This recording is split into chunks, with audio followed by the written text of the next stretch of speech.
Assalamualaikum warahmatullahi wabarakatuh. Nama saya Nurul Edlina Natasha binti Syarumsyah. Nombor matrik 2200657. Assalamualaikum sir, nama saya Awan Solih Udin. Nombor matrik saya 2200652. Assalamualaikum. Saya 2200629 Ifah Syafiah binti Muhammad Ilham. Hello, Assalamualaikum. Saya 2200630 Muhammad Firdaus bin Muhammad Azizul. Assalamualaikum warahmatullahi wabarakatuh.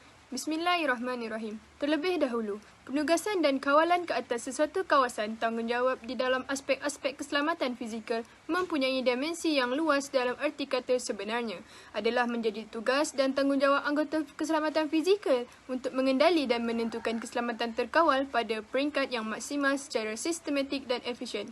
Secara mudahnya, keselamatan fizikal merupakan satu aspek yang dipraktikkan dalam memastikan sesuatu instalasi atau tempat berada dalam keadaan bersih, teratur dan sentiasa berada dalam keadaan selamat dari ancaman-ancaman yang boleh mengundang bencana dan kemusnahan.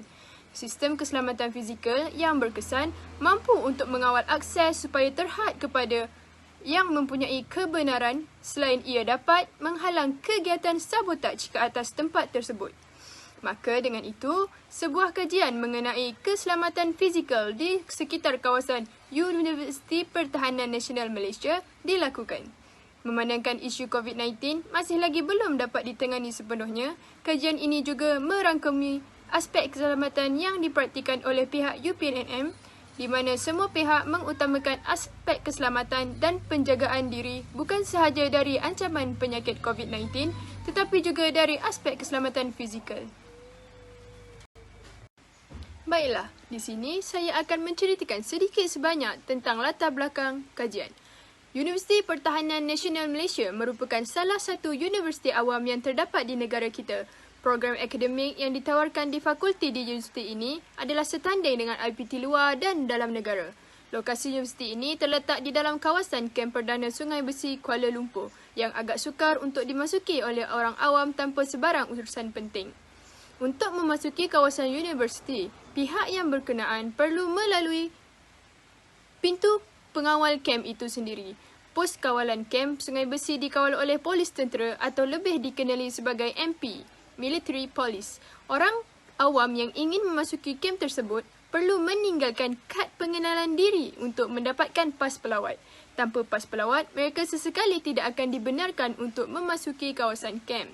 Selepas melepasi pintu kem, barulah mereka akan menemukan pintu masuk utama universiti yang dikawal oleh pihak Regimen Polis atau lebih dikenali sebagai RP.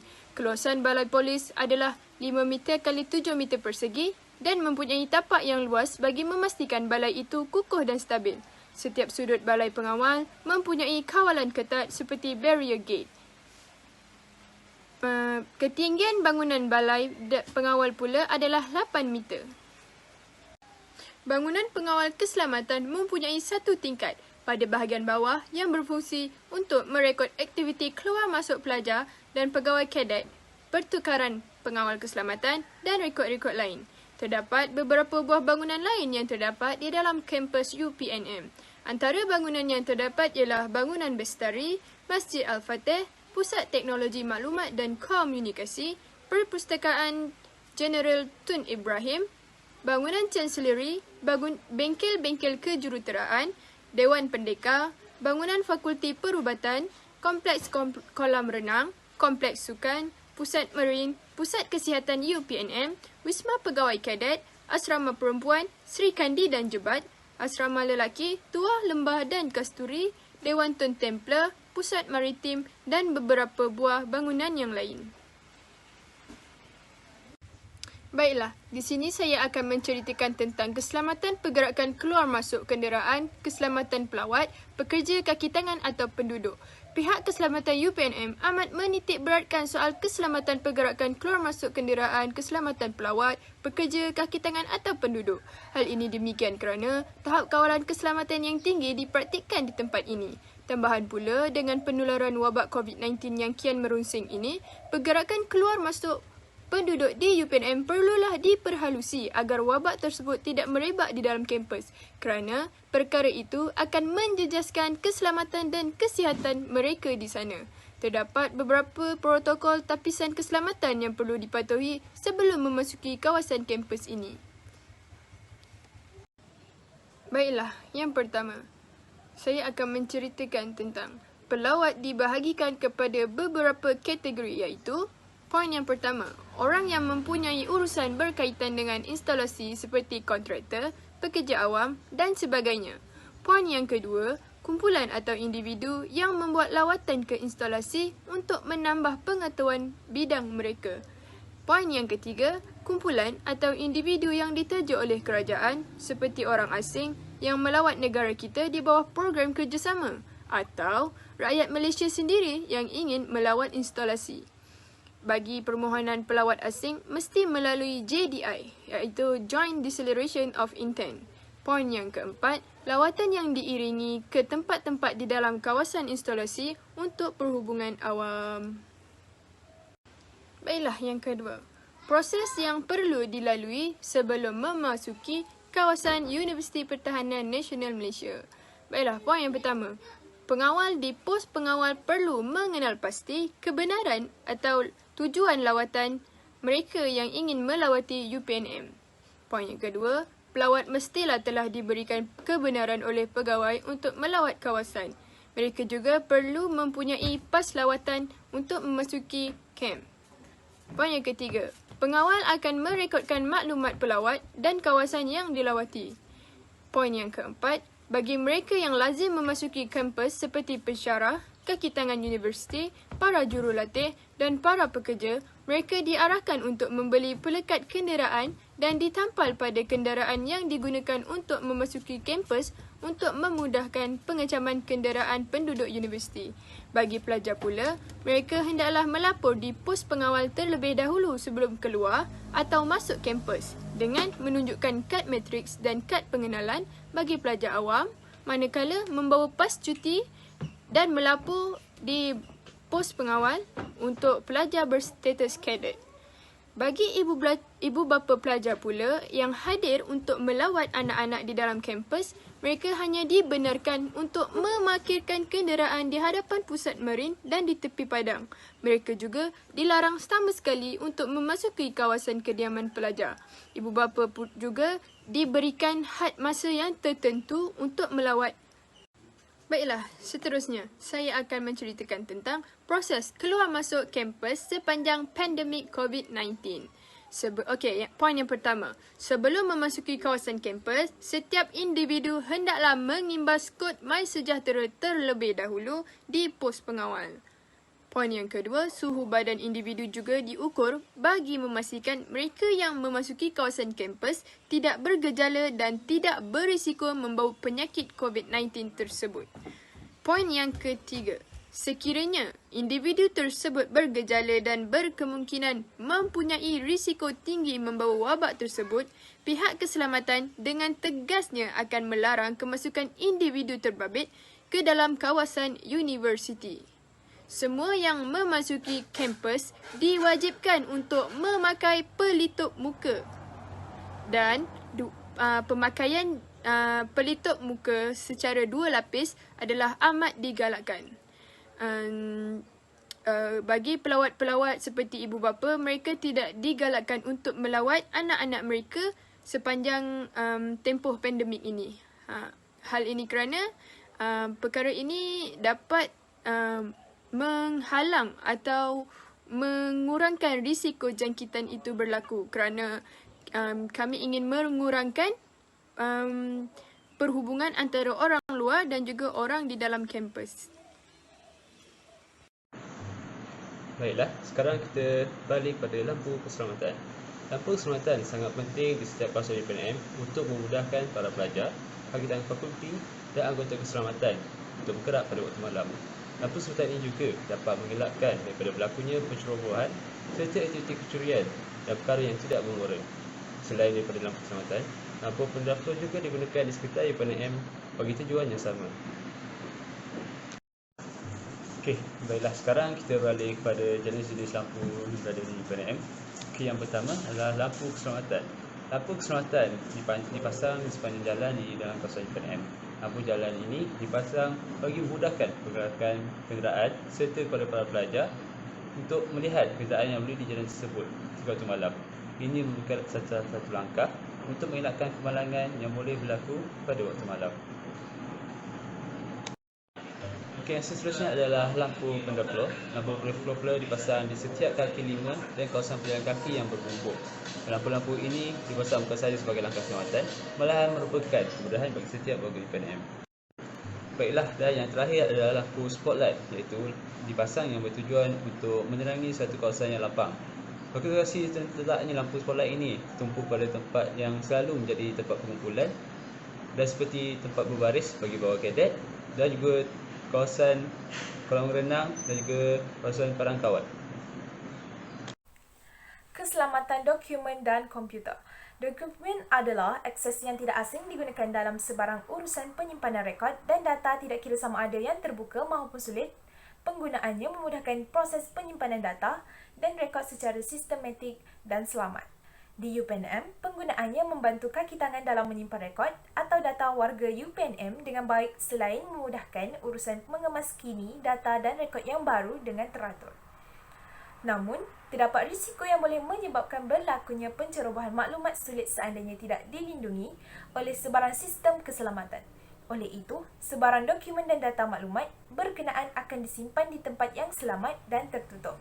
Penggunaan kata kunci bagi dokumen yang disimpan di dalam komputer digunakan bagi mengelakkan berlakunya pencerobohan data maklumat penting. Komputer digunakan sebagai teknologi penyimpanan dokumen dan data selain menjadi sumber pencarian maklumat. Hal ini dikategorikan sebagai penggunaan cyber dalam menyimpan data atau maklumat. Seiring dengan kemajuan negara dan juga kelahiran generasi celik IT, data dan rekod yang disimpan di dalam komputer juga boleh digodam atau dicuri. Dalam erti kata lain, jenayah cyber boleh berlaku jika tiada sebarang penggunaan sistem keselamatan yang bersesuaian. Kata kunci adalah antara sistem keselamatan yang digunakan untuk memelihara dokumen maklumat yang ada di dalam komputer.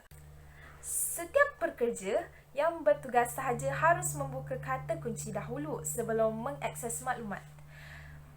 Penggunaan kata kunci yang ditukar secara berkala membantu bagi mengelirukan individu yang ingin melakukan jenayah cyber daripada mengakses maklumat sulit di UPNM.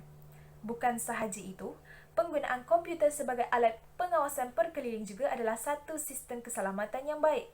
Sebagai contoh, paparan CCTV yang merupakan alat pengawasan bangunan ditayangkan di dalam komputer. Hal ini membantu para pengawal di UPNM untuk melaksanakan tugas mereka untuk memerhati setiap tingkah laku warga UPNM. Dengan ini, para pengawal dapat mengenal pasti dengan pantas jika terdapat sebarang kegiatan atau perkara yang mencurigakan berlaku. Hal ini dapat membantu membanteras aktiviti jenayah yang akan berlaku dan juga sebagai amaran bahawa setiap pergerakan warga diperhatikan.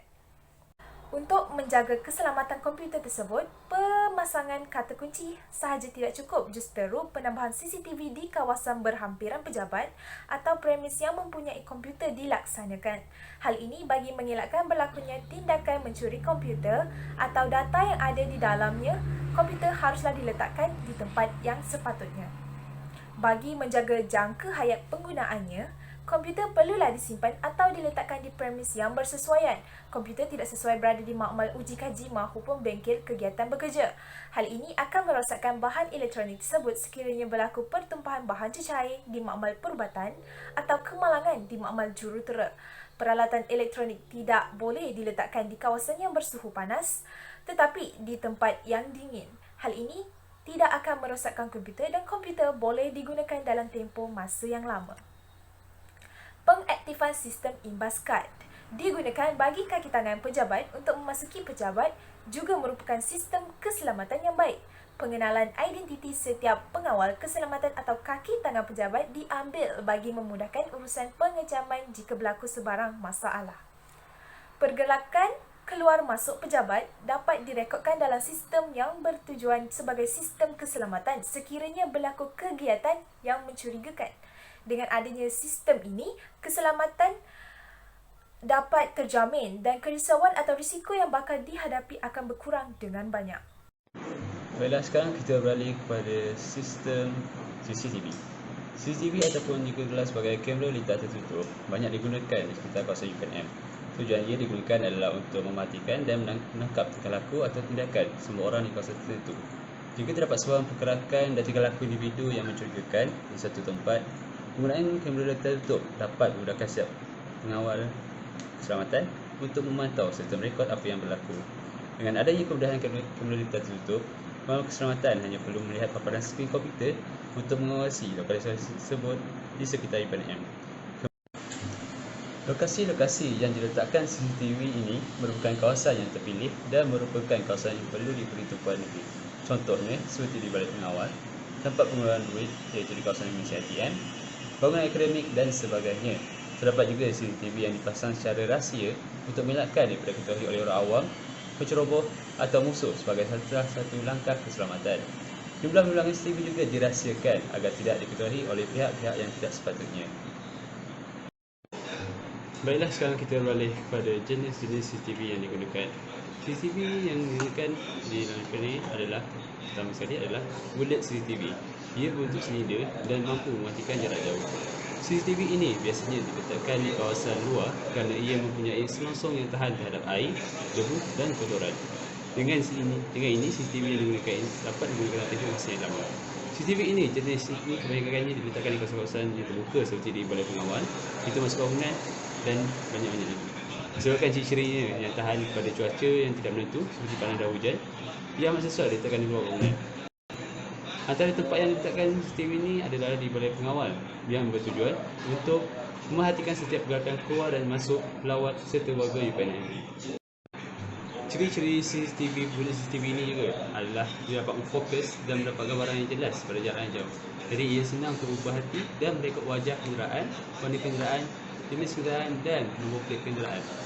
Serta bentuk fizikal CCTV ini yang besar dan mudah untuk dilihat, ia membuka salah satu fungsinya iaitu untuk memaklumkan kepada orang ramai bahawa kawasan di balai pengawal UPNM ini merupakan kawasan yang telah dikawal rapi. Seterusnya adalah CCTV jenis dome CCTV. CCTV ini mempunyai bentuk seperti kubah dan bulat serta isinya lebih kecil daripada bulat CCTV. CCTV ini mempunyai kelebihan untuk melakang segenap kawasan kerana pandangan bagi CCTV ini adalah luas. Jadi CCTV ini kebiasaannya digunakan di dalam bangunan yang contohnya seperti kawasan mesin pengeluar duit iaitu di kawasan mesin ATM yang bertujuan untuk memati setiap gerakan dan merakam serta merekod segala aktiviti pengeluaran wang dan jika berlaku sebarang perkara yang mencurigakan atau pencurian. Keselamatan harta benda. Keselamatan harta benda adalah sangat penting bagi semua pihak. Setiap individu bertanggungjawab dalam menjaga harta benda tidak kira sama ada hak persendian maupun kemudahan yang tersedia ada. Penjagaan harta benda amat dititik beratkan bagi mengurangkan beban atau memudahkan urusan harian. Sebagai contoh, kemudahan mesin ATM ataupun dobi melayan diri yang ada di kampus disediakan bagi memudahkan urusan warga UPNM untuk menjalankan aktiviti harian mereka seperti pengeluaran wang tunai dan juga mencuci pakaian harian. Harta benda ini perlu dijaga kerana menjadi kegunaan ramai. Kerosakan yang berlaku pada harta benda ini akan memberi kesan kepada pengguna yang lain. Di perpustakaan, terdapat sudut penyimpanan barang atau harta benda bagi pelajar yang memasuki perpustakaan. Pelajar tidak dibenarkan membawa beg memasuki perpustakaan, jadi rak dan loker disediakan bagi pelajar yang memasuki perpustakaan. Sistem kawalan CCTV digunakan di bilik loker bagi mengelakkan berlaku kes kecurian barang dalam kalangan pelajar. Apabila kehadiran pelajar terlalu ramai, risiko kehilangan barang itu sangat tinggi.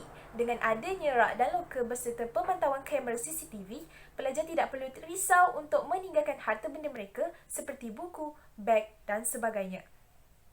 Seterusnya, bagi mengawasi tindakan pelajar pada waktu malam, para peronda keselamatan akan membuat rondaan pada waktu malam. Hal ini bagi memastikan kampus berada dalam keadaan aman dan selamat tanpa sebarang masalah.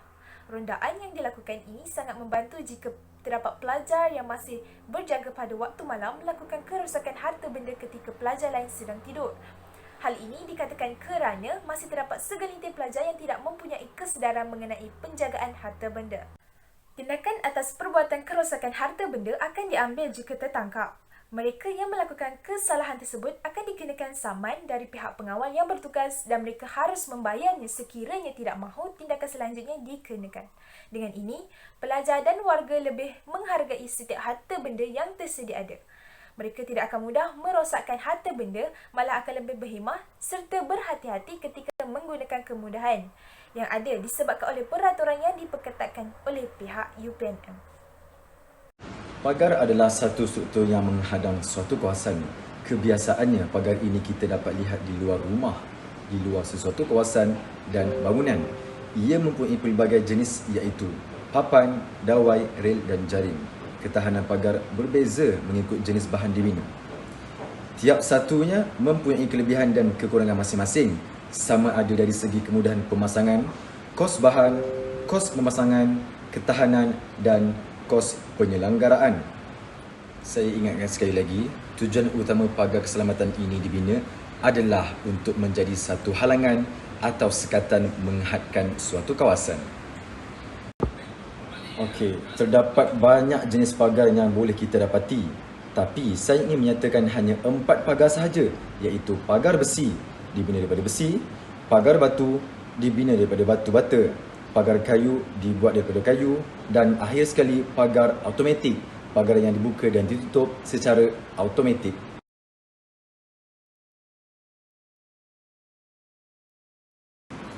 Kita dapat lihat penggunaan pagar keselamatan ini di serata tempat dalam UPNM, antaranya di setiap bangunan pentadbiran UPNM seperti bangunan Chancellery, bangunan Lestari dan Bestari. Seterusnya di blok penginapan penuntut iaitu di blok Lembah, blok Tua, blok Seri Kandi dan Kasturi. Memandangkan UPNM ini dibina dalam kem tentera, kita juga boleh dapati pagar ini digunakan di kawasan perbatasan antara kem Sungai Besi dan UPNM. Akhir sekali, kita juga dapat lihat pagar yang paling tinggi iaitu di kawasan warta milik ATM dan ALK seperti di pintu masuk UPNM dan stor senjata. Okey, baiklah. Pagar rantai atau pagar dawai yang digunakan di sekitar kampus adalah yang paling biasa. Pagar yang digunakan mempunyai ketinggian 6 hingga 10 kaki dan ketebalan wayar 2 hingga 3.95 mm. Lubang pagar dawai rantai antara diameter adalah antara 2 dan 3 inci. Kawat wayar dibina daripada besi galvanis dan wayar besi bersalut PVC. Ini adalah untuk memanjangkan kehidupan pagar. Wayar rantai hijau digunakan. Kawat selari digunakan untuk mengukuhkan sistem pagar keselamatan di UPNM dengan mengatasi halangan di pagar. Kalau kita dapati, kita lihat sendiri, pagar adalah sedikit condong. Hal ini kerana menjadi halangan di atas pagar dan diturunkan sedikit 45 darjah. Antara cadangan-cadangan yang boleh dikemukakan. Bagi memperbaiki kekurangan dari segi keselamatan, beberapa cadangan dikemukakan. Antara cadangan tersebut adalah kedudukan komputer. Mengenai kedudukan komputer, hendaklah di kawasan yang strategik dan tidak mudah dilihat oleh orang lain. Hal ini dapat mengelakkan ada percubaan untuk memasuki atau menceroboh tempat keselamatan komputer. Mangga dan kunci digunakan bagi mengelakkan individu yang cuba memecah masuk ke dalam bilik-bilik yang mempunyai barang yang berharga atau maklumat penting. Selain itu, penggunaan sistem kad terkunci yang lebih sistematik dan tidak mudah digodam atau dicerobohi oleh mana-mana pihak yang tidak berkenaan. Sistem kad terkunci dinaik taraf seiring dengan nilai maklumat yang tersimpan. Seterusnya, menambah jumlah kamera CCTV di tempat yang terpencil atau tertutup seperti lorong kecil yang menghubungkan bangunan-bangunan, pemasangan CCTV di belakang bangunan bagi mengelakkan perkara seperti gejala buli berlaku. Penggunaan sensor bunyi dan sensor lampu di kawasan tertentu sebagai tanda amaran atau pemberitahuan mengenai kes kecurian dan sebagainya dapat membantu pelajar yang berjalan di dalam gelap merasa lebih aman selain dapat membanteras kegiatan jenayah dalam kampus. Penggunaan sensor-sensor ini juga dapat menjimatkan penggunaan elektrik yang berlebihan. Penjimatan tenaga elektrik dapat mendidik kita untuk sentiasa berjimat cermat dan tidak membazir tenaga. Penggunaan sensor bunyi dan sensor lampu di kawasan tertentu. Sekarang kita beralih kepada sistem kunci. Sistem kunci ini bertujuan untuk menyimpan serta menjaga beberapa kawasan dan tempat daripada diceroboi dan dicuri. Ia juga bertujuan agar tempat tersebut tidak disalahgunakan serta dimasuki pada waktu yang dilarang tanpa pantauan. Sistem kunci ini sangatlah penting terutamanya di bilik-bilik syarah bagi mengelakkan berlakunya kebocoran kertas peperiksaan serta kerja khusus. Sistem kunci ini juga digunakan di setiap bilik-bilik khas seperti di makmal kimia, bengkel, bilik sukan dan sebagainya bagi mengelakkan berlakunya kecurian alatan dan bahan. Sistem kunci yang digunakan oleh UPNM adalah Sistem Keselamatan Home Security RFID Access Control System. Sistem keselamatan RFID ini biasanya digunakan dalam access control menggunakan benda elektromatik frekuensi radio untuk membolehkan data pemindahan menepasi orang atau objek tanpa melakukan hubungan fizikal. RFID ini berfungsi dengan adanya kata laluan seperti kad pengaksesan bagi mereka yang hendak buka pintu tersebut. Sistem keselamatan ini memang diwujudkan khas untuk kegiatan dan warga pengguna UPNM yang berdaftar. Penggunaan RFID ini sangat membantu untuk mengelakkan berlakunya kecurian serta pencerobohan masuk ke dalam bilik dan pejabat kerana ini bukan sahaja berfungsi sebagai sistem kunci, malahan ia juga sebagai sistem amaran jika terdapat sebarang percubaan pecah masuk.